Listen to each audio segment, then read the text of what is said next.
അതിൽ പറയുന്നു തൻ്റെ കമ്പനിയിലെ സ്ഥിരം പ്രാർത്ഥനാ നടത്തിപ്പ് ആ പ്രാർത്ഥനാ നടത്തിപ്പുകാർ തൻ്റെ ഉപദേശകനായി മാറി. അത് മുതലെടുത്ത് എൻ്റെ കയ്യിൽ നിന്ന് ഇവർ പണം വായ്പ എടുക്കുകയും പലർക്കും പണം കൊടുപ്പിക്കുകയും ചെയ്തു. അതായത് അവർ പറയുന്ന ആൾക്കാർക്ക് പണം കൊടുത്തില്ലെങ്കിൽ നിനക്ക് ഈ പണം ദൈവം തന്നതാണ്, ദൈവം പറയുന്നത് പോലെ ചെയ്തില്ലെങ്കിൽ നിനക്ക് ദൈവകോപം യെസ്, ഉണ്ടാകുമെന്ന്. അങ്ങനെ എന്നെ ഭീഷണിപ്പെടുത്തി. 24 വയസ്സിൽ ഇവിടെ വന്ന് ബിസിനസ് നടത്തി ഒരു സക്സസ്ഫുൾ ആയ ഒരു മനുഷ്യൻ എങ്ങനെയാണ് ഇത്തരം ഞാൻ വാക്കുകളൊക്കെ ഇവരുടെ വിശ്വസിച്ച്? ട്രാപ്പിലായി ഞാൻ ഇവരുടെ ട്രാപ്പിലായി പോയി. ഇവർ എൻ്റെ ഇടവും വലവുമാണ്. അപ്പം ഞാൻ ഇവർ പറയുന്നതിന് അപ്പുറത്തോട്ട് എനിക്ക് നിൽക്കാനൊക്കത്തില്ല.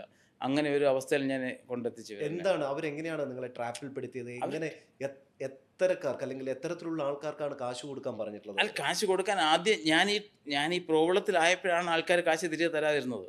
ഞാൻ ഈ പ്രോബ്ലത്തിലായപ്പോഴാണ് ആൾക്കാർ സ്റ്റോപ്പ് ചെയ്തത്. അതിനു മുമ്പേ ജയിലിലായതിനു ശേഷം ജയിലായതിനു ശേഷം എനിക്ക് കേസായി. ഞാൻ കമ്പനിയിൽ വരാതിരുന്നപ്പോൾ മുതൽ ആരും പൈസ തിരിച്ചു തന്നിട്ടില്ല. അതിനു മുമ്പ് ആർക്ക് കൊടുത്താലും കറക്റ്റ് കിട്ടും, പിന്നെയും വാങ്ങിക്കും, പിന്നെയും കൊടുക്കും. അങ്ങനെ അങ്ങോട്ടും ഇങ്ങോട്ടും സഹകരിച്ച് നിന്നിരുന്നവരാണ്. ഞാൻ പ്രോബ്ലത്തിൽ പെട്ടതിൽ പിന്നെ ആരും എനിക്ക് 10 പൈസ തന്നിട്ടില്ല. ഏതാണ്ട് 4-5 പേരുടെ പേരുകൾ താങ്കൾ പറയുന്നുണ്ട്. ഉം. ഇതിൽ ഏറ്റവും കൂടുതലായി താങ്കളെ പറ്റിച്ചത് ആരാ? ഏറ്റവും വലിയ എമൗണ്ട് ചതിച്ചത് അജ്മാനിലെ കെമിക്കൽ കമ്പനി. പിന്നെ ഏറ്റവും വിശ്വസിച്ച് ചതിച്ചതെന്ന് പറയുന്നത് തിരുവനന്തപുരം സ്വദേശി പ്രാർത്ഥനക്കാരെ പ്രവാചകി. അവരാണ് എന്നെ ഏറ്റവും കൂടുതൽ. അവർ നിമിത്തമാണ് ഞാൻ 38 മാസം ലോക്കാകാൻ കാര്യം. കാരണം എനിക്ക് 30,000 രൂപ കെട്ടിവെച്ചാൽ എനിക്ക് ജാമ്യം എടുക്കാമായിരുന്നു. ജഡ്ജ് എന്നോട് പല പ്രാവശ്യം ചോദിച്ചു, നീ എന്താണ് അപ്പീലാക്കാത്തതെന്ന്. അപ്പം ഞാൻ അകത്തിരുന്ന് എന്ത് ചെയ്യാനൊക്കും? ഫാമിലി നാട്ടിൽ പോയി.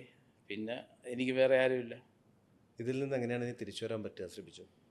ഓക്കെ, ഞാൻ ആരെയും ചതിച്ചിട്ടില്ല. പൊട്ടനെ ചെട്ടിയതെങ്കിൽ ചെട്ടിയെ ദൈവം ചതിക്കും. ദൈവം എനിക്കൊരു വഴി ഉണ്ടാകും. ഞാൻ അതിൽ പൂർണ്ണമായി വിശ്വസിക്കുന്നു. താങ്കൾ മുഖ്യമന്ത്രിക്ക് നൽകിയ പരാതിയിൽ 9-ാം പേജ് നോക്കൂ. വക്രനോട് ഞാൻ വക്രത. Yes, this correct. Is my last and final decision. Yes. ഭീഷണിയാണോ? ഭീഷണിയല്ല. ഞാൻ ഓൾറെഡി എന്നെ ചതിച്ചവരോട് പിന്നെ ഞാൻ എന്താണ് ചെയ്യേണ്ടത്?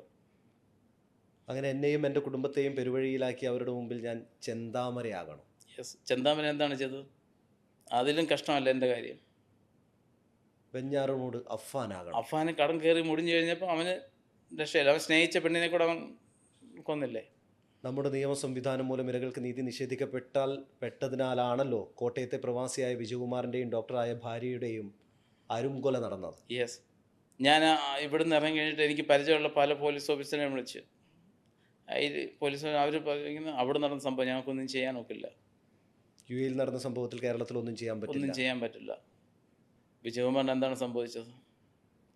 ആ വിജയകുമാറിൻ്റെ ഒരു ചതിച്ച ഒരാൾ ഖത്തറിൽ കിടന്നതായിട്ട് യൂട്യൂബിൽ ഞാൻ കേട്ടു.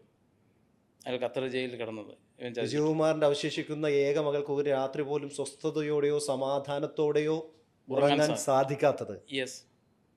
ക്രിമിനൽ മെന്റാലിറ്റി ആണോ താങ്കൾക്ക്? ഇല്ല, എനിക്ക് ക്രിമിനൽ മെൻറ്റാലിറ്റി അല്ല. ഞാൻ എന്നെ ഒരു ക്രിമിനലാക്കി. ഞാൻ 38 മാസം ജയിലിൽ കിടന്നപ്പോൾ ഞാൻ LLB എടുത്തു, MBA എടുത്തു. കാരണം എനിക്ക് അതുപോലുള്ള എക്സ്പീരിയൻസ് കിട്ടി. അവിടെ വരുന്ന പല ആൾക്കാർ LLBയും MBAയും പാസ്സായി 3 വർഷം ജയിലിൽ കിടന്നിട്ട്. യെസ്, MBA പഠിച്ച് പാസ്സായതല്ല. എനിക്ക് അതിലേക്കാട്ട് കൂടുതൽ അറിവ് കിട്ടി. പല നിരപരാധികൾ അവിടെ വന്ന് പെട്ടുപോയിട്ടുണ്ട്. കൂടുതൽ നിരപരാധികളും വന്നിരിക്കുന്ന ചതിയിൽപ്പെട്ടാണ്. ഒന്നിൽ കൂടെ നിന്നവർ, അല്ലെങ്കിൽ അങ്ങനെയുള്ള ആൾക്ക് ചതിയിൽപ്പെട്ടിട്ട് വന്നിട്ടുള്ളവരാണ് കൂടുതലും. തോറ്റവരാണ് പ്രതിഭകളായിട്ടുള്ളത്. അല്ല, തോൽക്കുക എന്ന് പറയുന്നത് വേദനിപ്പിക്കാൻ മാത്രമേ പറ്റുള്ളൂ. തോൽവിക്ക് നമ്മളെ എന്നേക്കായിട്ട് പരാജയപ്പെടുത്താൻ കഴിയില്ലല്ലോ. അല്ല, നമുക്കതൊരു പാഠവുമായി മാറും. പ്ലാൻ എ എന്നുള്ളൊരു ഓപ്ഷൻ ഉണ്ട്. അത് കഴിഞ്ഞാൽ ഇംഗ്ലീഷ് അക്ഷരമാലയിൽ 25 അക്ഷരം ബാക്കി കിടക്കുന്നുണ്ട്. അവിടെ തോക്കും എടുത്തിട്ട് നടന്നിട്ട് കാര്യമുണ്ടോ? ശ്രമിച്ചു. ഞാൻ പിന്നെ എന്താണ് ചെയ്യേണ്ടത്? എന്നെ ചതിച്ചവരുടെ മുമ്പിൽ അവർ ലെക്സസിലും വലിയ വലിയ വണ്ടികൾ നടക്കുമ്പോൾ ഉടുതുണിക്ക് മറുപടി ഇല്ലാതെ റോഡിൽ കൂടെ നടക്കുന്നു. ഞാൻ ഹോട്ടലിൽ താമസിച്ച് ജയിലിലെ ഡ്രസ്സാണ് ഉപയോഗിച്ചിരുന്നത്. ആ ജയിലിലെ ഡ്രസ്സ് കണ്ടിട്ട് ഒരു സിയുടെ വണ്ടി വന്ന് ചവിട്ടി വന്നപ്പോൾ ഞാൻ ഓടിയുമില്ല, ഒന്നുമില്ല. ഞാൻ എടുത്ത് തന്നു. നീ ജയിലിലായിരുന്നു എന്ന് ചോദിച്ചു. ഞാൻ ആരെന്ന് പറഞ്ഞു. 38 മാസം ജയിലില്ല. ഞാൻ ഡോക്യുമെൻ്റെല്ലാം എടുത്ത് കാണിച്ചു. നിനക്ക് പൈസ വല്ലതും വേണമെന്ന് ചോദിച്ചു. ഞാൻ പറഞ്ഞു വേണ്ടെന്ന് പറഞ്ഞു. അവർ ചോദിച്ചു എന്ത് ഡ്രസ്സെന്ന്. ഞാൻ പറഞ്ഞു എനിക്ക് ഡ്രസ്സ് എൻ്റെ വേറെ ഇല്ല. എൻ്റെ ഡ്രസ്സ് റാസോക്കാമൻ ഉണ്ടായിരുന്നു, അതെനിക്ക് കിട്ടിയിട്ടില്ല. അവർ പറഞ്ഞു ഞങ്ങളെടുത്ത് തരാമെന്ന് പറഞ്ഞു. ഞാൻ പറഞ്ഞു വേണ്ടെന്ന് പറഞ്ഞു. താങ്കളെ കണ്ടാൽ തോന്നില്ല. കാരണം സോഷ്യൽ മീഡിയയിലൂടെ വലിയൊരു ക്രിറ്റിസിസം നടക്കുന്ന ഒരു സമയത്ത് 3 വർഷത്തോളം ജയിലിൽ കിടന്ന ഒരാൾ പുറത്തിറങ്ങിയിട്ട് ഇപ്പോഴും അയാളെ കണ്ട അങ്ങനെയൊന്നും തോന്നുന്നില്ലോ. സുന്ദരനും സുമുഖനുമായി നല്ല അത് ആരോഗ്യത്തോടെ ജീവിച്ചു ഒരു പോകുന്ന 4 നേരം ഇൻസുലിൻ എടുത്തിരുന്ന വ്യക്തി ഇപ്പം മരുന്നില്ലാതെ നിൽക്കുന്നത്. 4 നേരം ജയിലിൽ ഇൻസുലിൻ എടുത്ത വ്യക്തി ഇപ്പം ഷുഗറിന് മരുന്ന് കഴിക്കാതാണ് നടക്കുന്നത്.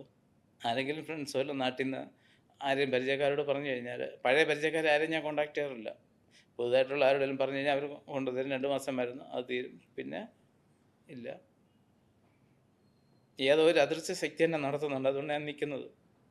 DGPയുടെ പരാതിയിൽ പറയുന്നു, ഒന്നുകിൽ ജയിക്കണം അല്ലെങ്കിൽ എന്നെ ചതിച്ചവരോട് പ്രതികാരം. നിയമവഴി ഞാൻ നോക്കും ആദ്യം. നിയമത്തിൻ്റെ വഴി ഞാൻ സ്റ്റാർട്ട് ചെയ്തു. 2 നാട്ടിലായിട്ടാണ് കേസ്. ആയിക്കോട്ടെ. താങ്കൾ പരാതി അയച്ച മുഖ്യമന്ത്രിയും DGPയും പ്രധാനമന്ത്രി അടക്കമുള്ളവരുള്ളത് ഇന്ത്യയിലാണ്. യെസ്. ഞാൻ അവിടെ നിങ്ങൾ ഇതുവരെ നിയമപരമായിട്ട് മുന്നോട്ട് പോയതേ ഇല്ല. അല്ല, ഇവിടെ എനിക്ക് പോകാനെ കൊണ്ടുള്ള സാമ്പത്തികമില്ല. ഇതിനിടയ്ക്ക് 1-2 വക്കീലന്മാരും അടുത്ത ആൾക്കാരും കയ്യിലുള്ള പൈസ വാങ്ങിച്ചിട്ട് എന്നെ ചതിച്ചു. അവർ ചെയ്യാമെന്ന് പറയും, പിന്നെ ചെയ്യില്ല. എന്നെ ചതിച്ച് ഇവിടെ നിന്ന് മുങ്ങിയവരുടെ പേരിൽ നടപടി വേണം. 28ഉം 26ഉം വയസ്സായ 2 പെൺകുട്ടികളുടെ ഉത്തരവാദിത്തം എൻ്റേതാണ്. യെസ്. ആ അച്ഛനെ കൂടെ വേണമെന്നുള്ളൊരു ഉത്തരവാദിത്വം മക്കൾക്കും, അല്ലെങ്കിൽ ആ ഒരു വീണ്ടും വിചാരം മക്കൾക്കും, അല്ല അവർക്കില്ലെങ്കിൽ എനിക്കുണ്ടല്ലോ. ഭാര്യക്കും. എനിക്ക് എൻ്റെ ഉത്തരവാദിത്തം ചെയ്യണം. ഇപ്പോൾ സാമ്പത്തികമായിട്ടുള്ള സഹായം നാട്ടിൽ നിന്ന് ആരെങ്കിലും അയച്ചു തരുന്നുണ്ടോ? ഇല്ലില്ല. തീർത്തും ഒറ്റയ്ക്കാണ്. ഒറ്റയാൻ. ഞാൻ എൻ്റെ റൂമിലൊരു ഒറ്റയാൻ ആനയുടെ ഫോട്ടോ വെച്ചിട്ടുണ്ട്. കാരണം ഞാൻ ഒറ്റയ്ക്കാണ്, ആരും സഹായത്തിനില്ല. താങ്കളുടെ കയ്യിൽ ഞാൻ കുറേ കോഴ്സുമായിട്ട് നടക്കുന്നുണ്ട്. കോഴ്സുണ്ട്. ഫസ്റ്റ് കോട്ട്, എന്നെ ചതിച്ച എലിയെ മുതൽ പുലിയെ വരെ ഞാൻ ജയിലില്ല, പത്തായത്തിൽ കയറ്റി. എന്നെ ചതിച്ച എലിയെ മുതൽ പുലിയെ വരെ ഞാൻ പത്തായത്തിൽ കയറ്റിയിരിക്കും. യെസ്. കയ്യിൽ 5 പൈസ ഇല്ലാണ്ട് ഈ മരുഭൂമിയിൽ താങ്കൾ ഒറ്റയ്ക്ക് നിൽക്കുമ്പോൾ ഈ ഒരു കോൺഫിഡൻസ് എങ്ങനെയാ ബിജു? ഈ കോൺഫിഡൻസ് എന്തെങ്കിലും എന്നെ അതിനെ ദൈവം ഒരു വഴി തുറക്കും. കാരണം ഞാൻ ആരെയും ചതിച്ചിട്ടില്ല, എൻ്റെ ജീവിതത്തിൽ ഞാൻ ആരെയും ചതിച്ചിട്ടില്ല, ആൾക്കാരെ സഹായിച്ചിട്ടേ ഉള്ളൂ. MP സിംഗ് എന്ന് പറഞ്ഞ ആൾ ഇവിടെ ഇരിക്കുമ്പോൾ 63 പേരെ അവീർ ഔട്ട് ജയിലിൽ നിന്ന് ഞാൻ ടിക്കറ്റും ഔട്ട് പാസും എടുത്തിട്ട് കയറ്റി വിട്ടു. 20 കോടിയോളം രൂപയുടെ പറ്റിച്ചു എന്ന് പറഞ്ഞല്ലോ, ആ കാശ് എന്ത് ചെയ്തു അവർ തൃശ്ശൂർ ശോഭാ സിറ്റിക്ക് അടുത്ത് 2 ഏക്കർ സ്ഥലം കരയും നിലം കൂടെ വാങ്ങിച്ചിട്ടുണ്ടെന്ന് അറിഞ്ഞു. പിന്നെ വേറെ കുറേ പ്രോപ്പർട്ടികൾ അവർ വൈഫിൻ്റെ പല പേരുടെ ബിനാമികളുടെ പേരിൽ വാങ്ങിച്ചിട്ടുണ്ട്. പാസ്റ്റർമാരിൽ നിന്നുണ്ടാകുന്ന 2ാമത്തെ ചതിയാണ്.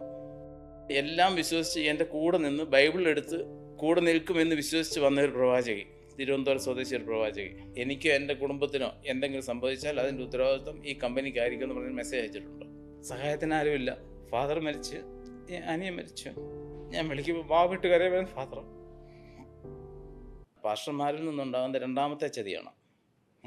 ആദ്യം എന്നെ എലന്തൂർ സ്വദേശി ഒരു പാസ്റ്റർ ചതിച്ചു. ഞാൻ ഇങ്ങനെ ഒരു ബുദ്ധിമുട്ട്, കടയുടെ മുമ്പിൽ ഷോറൂമിൻ്റെ റോഡ് പണി വന്ന് ഒത്തിരി ബുദ്ധിമുട്ടായി കഴിഞ്ഞപ്പോൾ എനിക്ക് ലീഗലായി കുറച്ച് പ്രശ്നങ്ങൾ വന്നപ്പോൾ എൻ്റെ സ്ഥാപനം ഈ പാസ്റ്ററിൻ്റെ പേരിൽ ആക്കി.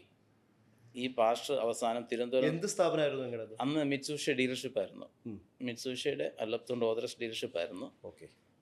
അത് കഴിഞ്ഞ് ആ പാസ്റ്ററും തിരുവനന്തപുരം ഒരു സ്വദേശിയും കൂടി എന്നെ മാന്യമായി കബളിപ്പിച്ചു.